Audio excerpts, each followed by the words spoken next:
La situación en Perú no ha dejado de hacerse extraordinariamente dramática y ya hay varios muertos a raíz de las manifestaciones que han habido y Raúl Sor nos va a traer un semblaje de lo que está pasando hoy día en Perú cuando ya Pedro Castillo salió, cuando hay una nueva presidenta en funciones, pero todavía la sociedad no asimila el golpe que esto significó, entendiendo que Perú tiene una trayectoria en los últimos 5 o 6 años de una cantidad enorme de presidentes que han pasado muy poco rato en el cargo, incluso uno se suicidó.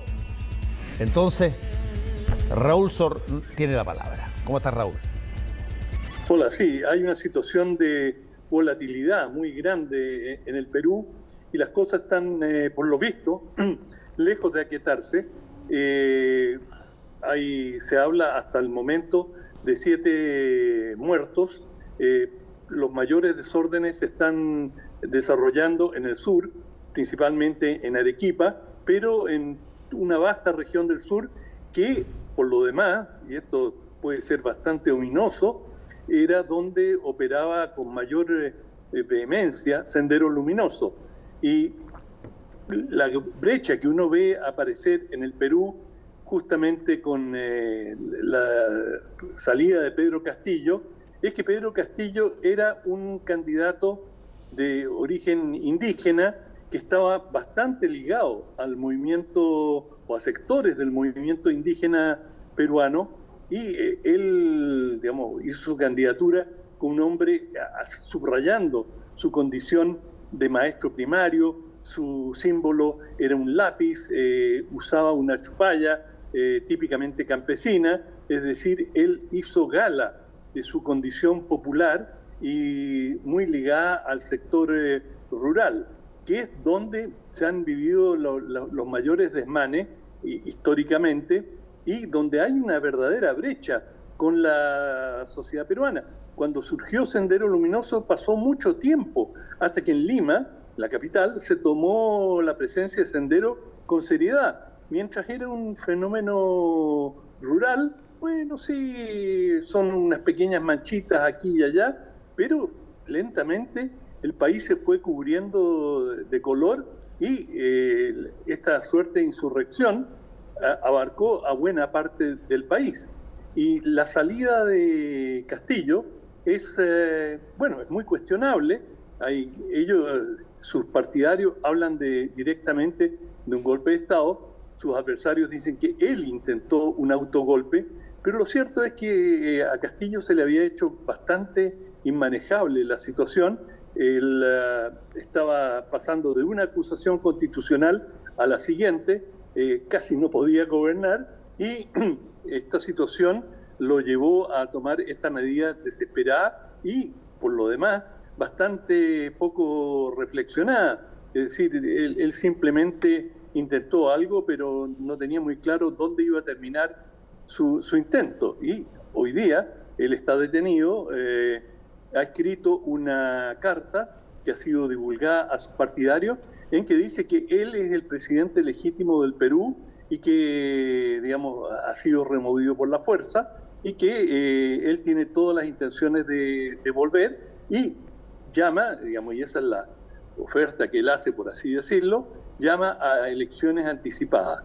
Y desde el otro lado, la señora Dina Boluarte ha dicho, inicialmente dijo que quería llegar hasta el final del periodo que correspondía a Castillo, pero el grueso de las fuerzas políticas han dicho que eso no es muy posible, y ella ha dicho, bueno, en ese caso podríamos postergar las elecciones o adelantarlas, porque sería en el 26 correspondería tener las elecciones si Castillo terminara su mandato. Adelantémoslas a abril del 24 y con eso ya genera un horizonte de cambio. Pero hay muchos movimientos políticos en Perú y cuando ocurren estas situaciones también se desatan las ambiciones políticas y hay quienes ven en estas coyunturas una buena oportunidad y por lo tanto se ha rechazado o hay quienes rechazan esta fecha, de manera que de momento hay una tremenda incertidumbre de qué va a ocurrir en el Perú. Oye, Raúl, ¿y la situación particular y personal de Castillo? ¿Él está confinado dónde? Bueno, él estaba en una estación de policía inicialmente y en este preciso momento no tengo claro dónde está detenido, pero lo están acusando de rebelión y esto es una acusación que lleva muchos años de cárcel si es encontrado culpable y en cierta medida, por cierto, él rompió con la institucionalidad, pero hay que decirlo que él estaba al borde de una acusación constitucional, por lo tanto era una situación de gran incertidumbre y él actuó en ese contexto. Y finalmente, cuando se está en este tipo de conflictos políticos, digamos, los procedimientos no son los más indicados si te atienes o no a la ley. Lo que sí, los que lo removieron tuvieron cuidado de no romper el orden institucional y la señora Boluarte es, digamos, era una de las posibles sucesoras. En ese sentido, fueron cuidadosos de no quebrar el orden institucional y haber puesto a un militar o a cualquier otra persona que no tenía antecedentes políticos y constitucionales para poder asumir el cargo.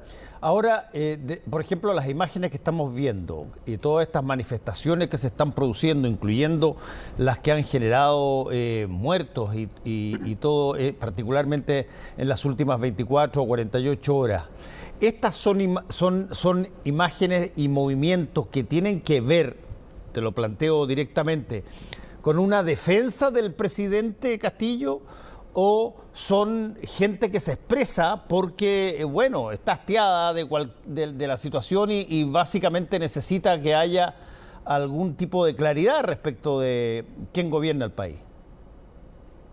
Muy buena pregunta, Fernando. Yo creo que hay de las dos.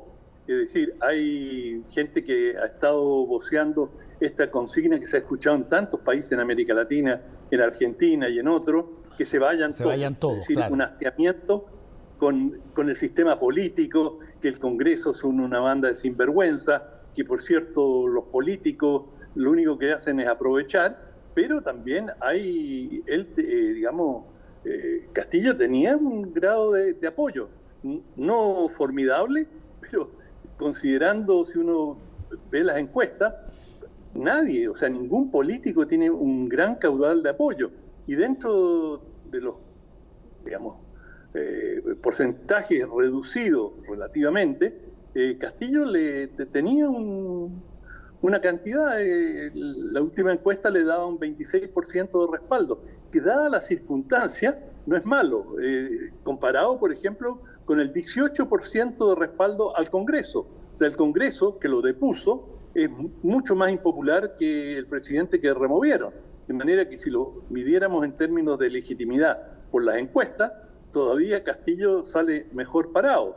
Y además, interesante que hay varios países latinoamericanos que han considerado su remoción como un golpe de Estado y le han brindado su apoyo. Y todavía lo reconocen como el presidente legítimo. En el caso de México, Argentina, Bolivia.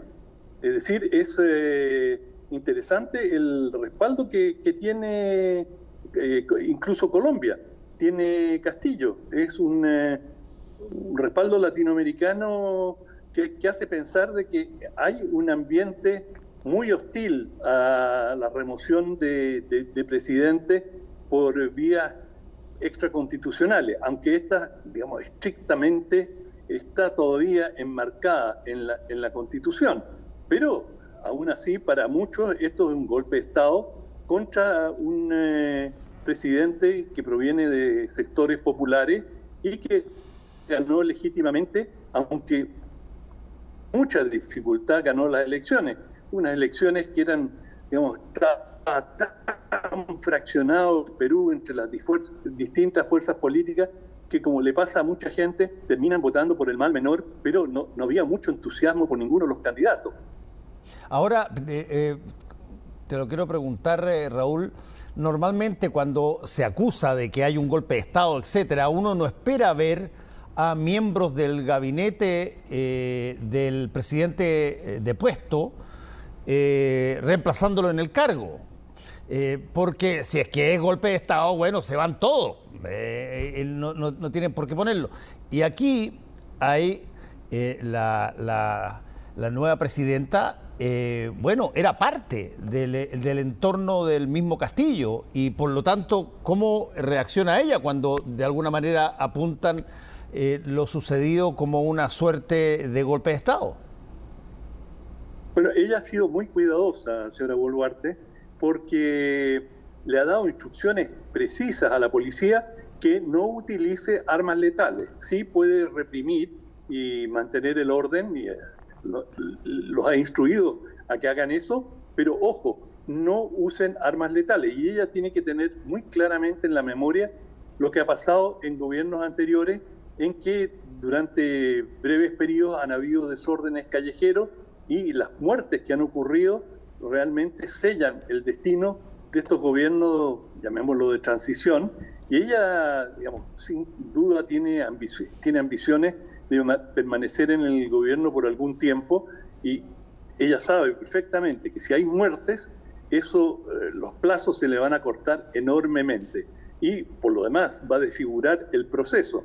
El mayor interés que tiene, en este caso, el gobierno que ha asumido, es que las cosas se tranquilicen al más breve plazo posible, no reprimir violentamente, pero si tú tienes la gente en las calles y se han tomado algunas estaciones de policía, retenes, en fin, sobre todo en el sur, se han tomado el aeropuerto de Arequipa, bueno, es difícil que el gobierno se quede cruzado de manos y que, digamos, la policía no intervenga con más violencia. Bueno, vamos a estar atentos a lo que ocurre en el país de norte y a ver si es que las cosas se ordenan o, bueno, tenemos que desgraciadamente informar de nuevas situaciones de inestabilidad en Perú. Por ahora, el signo de interrogación es básicamente el que más representa lo que puede pasar ahí, ¿no? Exacto, la gran conclusión es esa, Fernando. Un gran signo de interrogación. Puede pasar no cualquier cosa, pero es muy incierto el futuro de Perú en este momento. Muchas gracias, Raúl, que te vaya bien.